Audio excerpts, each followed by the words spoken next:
Bonjour, je viens avec une petite exhortation de la part du Seigneur. C'est par rapport aux femmes. En fait, le Seigneur me parlait, faisait comprendre qu'une femme, une femme qui n'a pas reçu d'amour, c'est une femme qui est nue. Une femme qui est nue et va commencer la nudité dans la parole, c'est pas une bonne chose. C'est une femme qui n'est pas couverte. En fait, quand on est bébé, on doit être entouré de l'amour de nos parents, normalement, de nos proches, etc.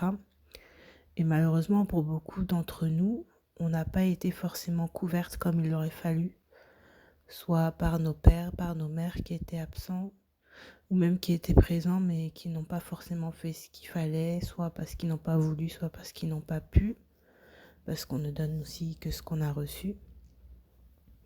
Et même pour celles qui ont reçu l'amour de leurs parents, qui ont eu cette grâce, en fait, on sait que l'amour, en fait, qui peut nous couvrir intégralement, qui peut couvrir intégralement notre nudité, c'est l'amour du Seigneur, en fait.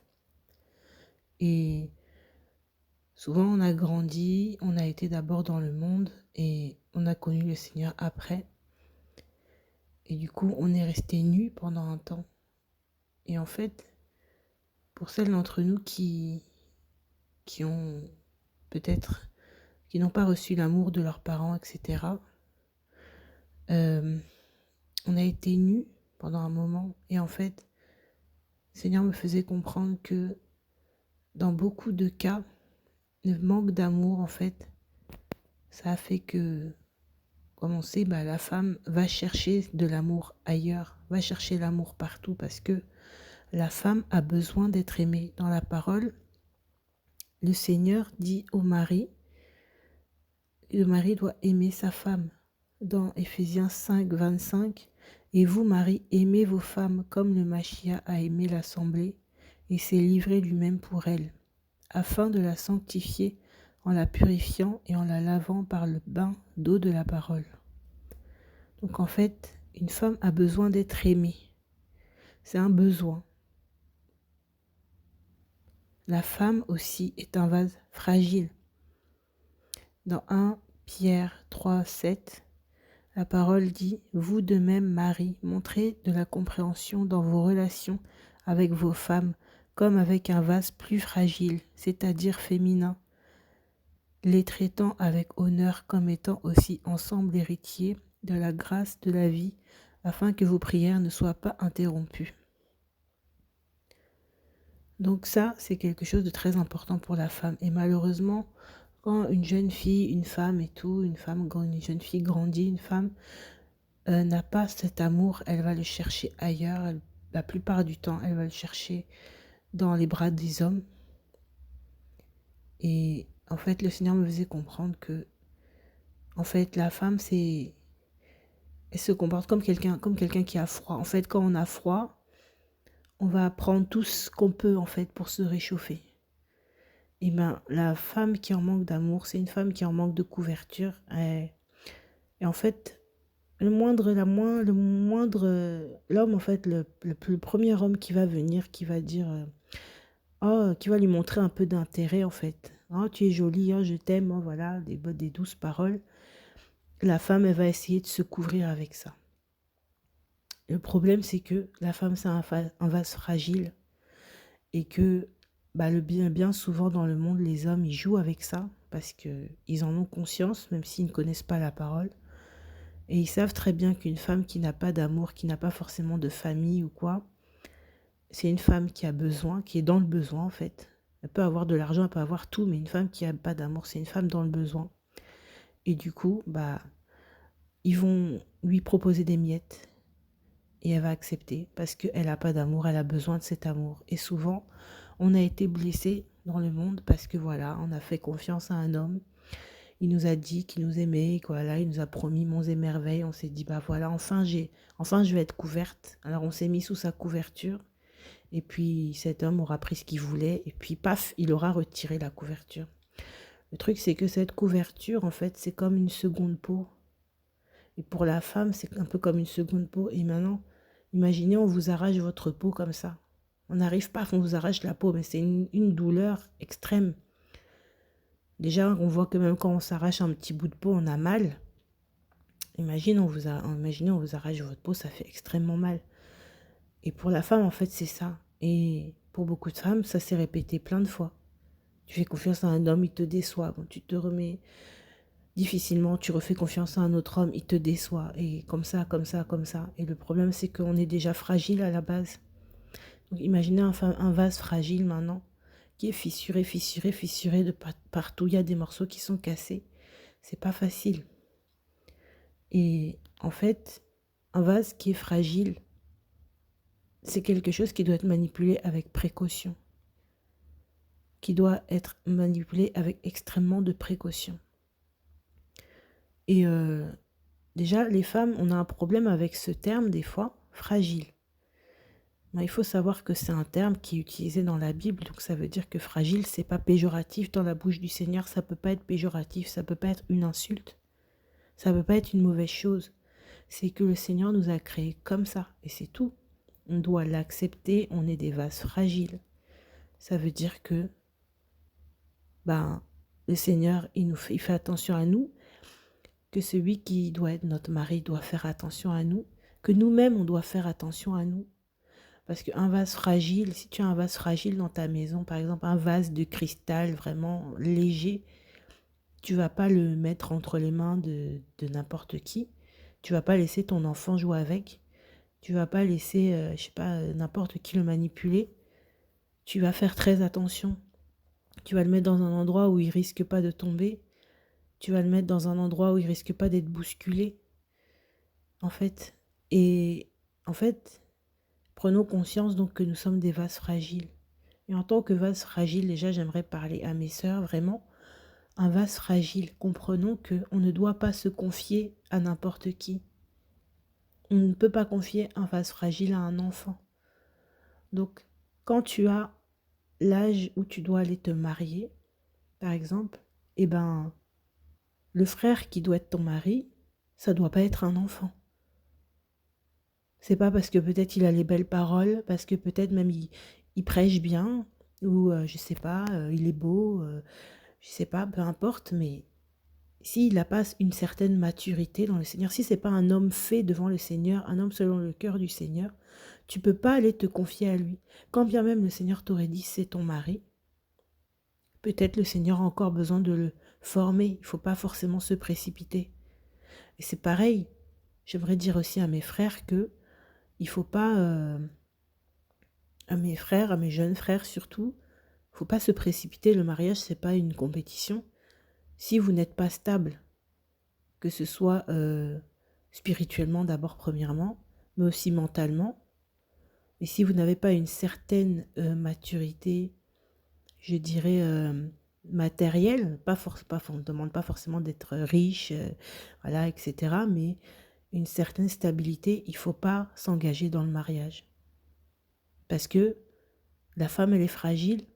Alors, on ne demande pas encore une fois que vous soyez riche, c'est-à-dire, vous n'avez pas besoin pour vous marier d'avoir mille et une choses, mais une stabilité déjà spirituelle.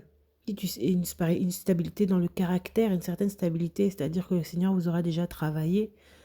Il y a certaines choses que vous savez que voilà, peut-être si vous étiez violent, vous vous emportiez avant dans le monde, que ça c'est quelque chose avec le Seigneur, c'est réglé. Parce que vous ne pouvez pas rentrer dans le mariage et puis apprendre dans le mariage qu'en fait c'était pas réglé. Ça, c'est quand même dangereux. Et en fait, quand on n'est pas stable, juste on s'engage pas parce qu'on va pas mettre un vase fragile sur une table qui n'est pas stable, qui est bancale, parce qu'il va tomber. On va pas confier ça à un enfant, donc quelqu'un qui n'est pas mature encore, parce qu'il va le casser. Même si il a toutes les bonnes intentions du monde, mais il va forcément arriver quelque chose. Donc ça, c'est important. Et je voulais dire aussi que la femme, c'est la douceur. Dans 1 Pierre 3, 4, la parole dit « Mais que votre parure consiste dans l'être caché, dans le cœur, l'incorruptibilité d'un esprit doux et paisible qui est d'un grand prix devant Elohim. Car c'est ainsi que se paraient aussi autrefois les saintes femmes qui espéraient en Elohim, étant soumises à leur mari. » Donc en fait, la femme, c'est la douceur.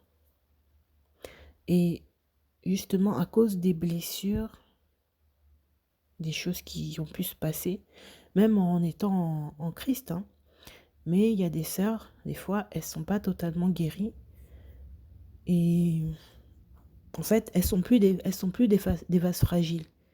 Elles sont devenues des vases épais. Vous voyez les gros vases là que même tu poses sur la table, c'est la table qui se casse. C'est pas le vase. Tellement le vase est lourd, tellement le vase est épais en fait. Tu peux pas, tu as du mal à le porter.